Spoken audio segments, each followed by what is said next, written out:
जो भी पीड़ा आएगी या हो चुकी है या है, वो हमारे कर्म का परिणाम है, किसी और के नहीं।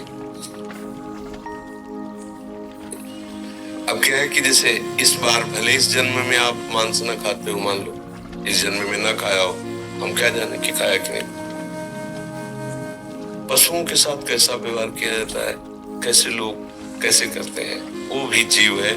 ठीक वैसे ही जैसे आप अपना शरीर, अपने को, कितना प्यारा शरीर है, आप अपना शरीर बचाना चाहते हैं, ऐसे हर जीव अपना शरीर बचाना चाहता है। आप देखो चींटी के पीछे उंगली ऐसे करते चलो, वो भयभीत होकर भागेगी, अपना प्रयास करेगी कि मैं बच जाऊं, शायद कोई मुझे कष्ट देना चाहता है।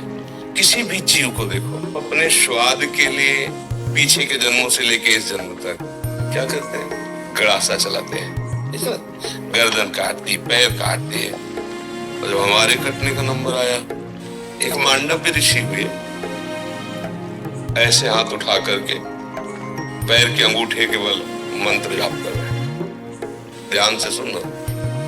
कुछ चोर लोग राजा के खजाने में सेंध लगा दी। अगर बचाव पक्ष चोर का होता है तो फिर चोर पक्ष भी चोर का होता है। अगर नए नए क्रम बचाने के निकलते हैं तो नए नए उनकी सोच उसमें चोरी करने के निकलती है, तो चोरी करके निकल ही रहती कि सैनिकों को पता चल गया, उनका पीछा किया। अब वो भागे, तो भाग करके देखा ऋषि का आश्रम अगर इसमें छुप जाते हैं तो हमारा बचाव पक्ष हो जाएगा।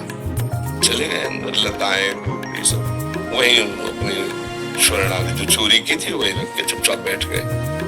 उनको पक्का लगा कि इसी आश्रम में गए होंगे, क्योंकि आगे गए नहीं, तो आश्रम में गए। दाहिने पैर के अंगूठे को हाथ उठा के मंत्र आकार में, उनको कुछ पता ही नहीं। गए तो माल सहित चोर मिल गए। तो उनको लगा कि ये आश्रम में इसलिए आया, हमें लगता है इस महात्मा का ये सब नाटक है और ये इन चोरों का साथी है और ये चोरी करवाता है। बुद्धि बदली। बुरी दशा जब आनी होती है ना, तो पहले बुद्धि बदली जाती है। तो वैसे ही टांग ले गए उनको। ये भगवान श्री कृष्ण द्वैपायन व्यास देव जी के द्वारा महाभारत में लिखी कथा है। उठा ले गए वैसे ध्यानस्थ और समाधि में। 8-10 ऐसे सामने चोर, पीछे महात्मा। राजा को प्रमाण सहित जब वस्तु सहित चोर मिल गए तो उन्होंने ये नहीं देखा कि महात्मा भी है, उन्होंने आदेश कर दिया इनको सूली की सजा। उस समय जैसे फांसी की सजा होती है, ऐसे सूली की सजा, एक भाले जैसा यंत्र, ऐसे नीचे से खंबे जैसा, ऊपर एकदम भाला जैसा, और बराबर की ऊंचाई में ले जाकर गुदा द्वार से ऐसे छोड़ दिया जाता था ऊपर से, तो वो जितनी घुस पाई।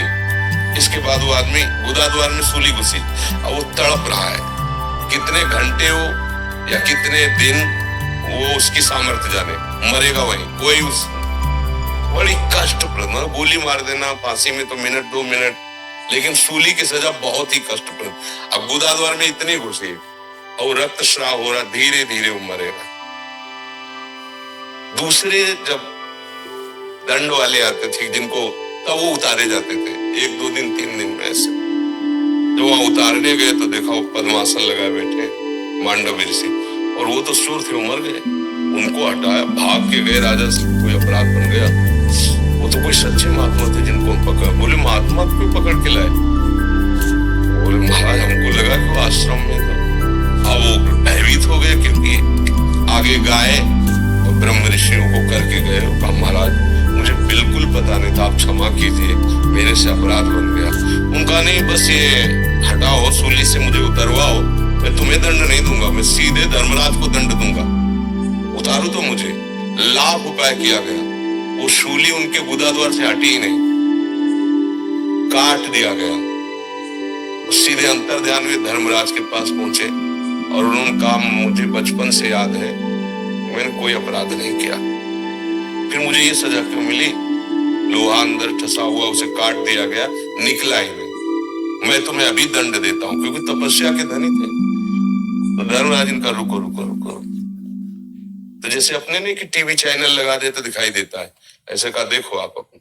तो 8 वर्ष के थे, एक तितली को उठाया, और बम्बूल का कांटा होता है ना, बार बार उसके गोदा द्वार में ऐसे खिलवाड़ में, बच्चे थे, ऐसे करके छोड़ दिया। बोले उसका फल है। उंगली निकाली नहीं गई, अंदर धसी हुई, क्योंकि कांटा निकाला नहीं था। तो आप अपने योग बल से सह गए, नहीं तो जैसे तितली मर गई थी वैसे तुम्हें मर। एक तितली के गुदा में कांटा डालने से, ये महर्षि है इतने सामर्थ्यशाली, सीधे जहां न्याय होता है वही पहुंच गए धर्मराज के पास। तो बोलो इतने बड़े ऋषि का कर्म, उनको दंड दिया ना, तो हमारे तुम्हारे कितने कर्म है? ये मुर्गा, ये पशु पक्षियों को जो काट काट के खा रहे हो, जो विनोद कर रहे हो, मजाक मजाक में उनको कष्ट दे रहे हो, दुख दे रहे हो, और कितने पाप है? एक पाप है कितने?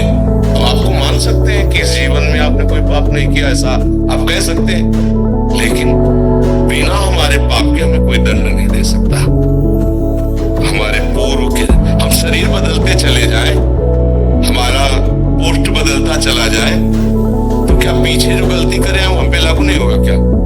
मान लो आप पहले एक छोटे पद में थे, फिर बड़े पद में आ गए, लेकिन जब छोटे पद में किए हुए अपराध का दस्तावेज खुलेगा तो बड़े पद में होते हुए आपके ऊपर कानून लागू हो जाएगा और आपको जेल जाना पड़ेगा, आपको दंड भुगतना पड़ेगा।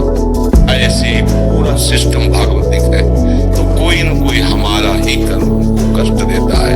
आप संभाल लो, नाम जप करो, कोई भी ऐसा आचरण मत करो। दूसरे को अगर दुख दोगे तो तुम चाहे जितने समर्थ बन लो, वो दुख इतना बलवान होके आएगा कि ऐसी जगह तुम्हें रौंदेगा कि कोई सहायक नहीं मिलेगा। पक्का कोई सहायक नहीं मिलेगा। अगर आप दूसरों को सुख दोगे, नाम जप करोगे, माना थोड़ा गरीबी से झेलोगे, तो भगवान मिल जाएंगे, आनंदित हो जाओगे, सुखी हो जाओगे। अब ये बात सबकी समझ में नहीं आती।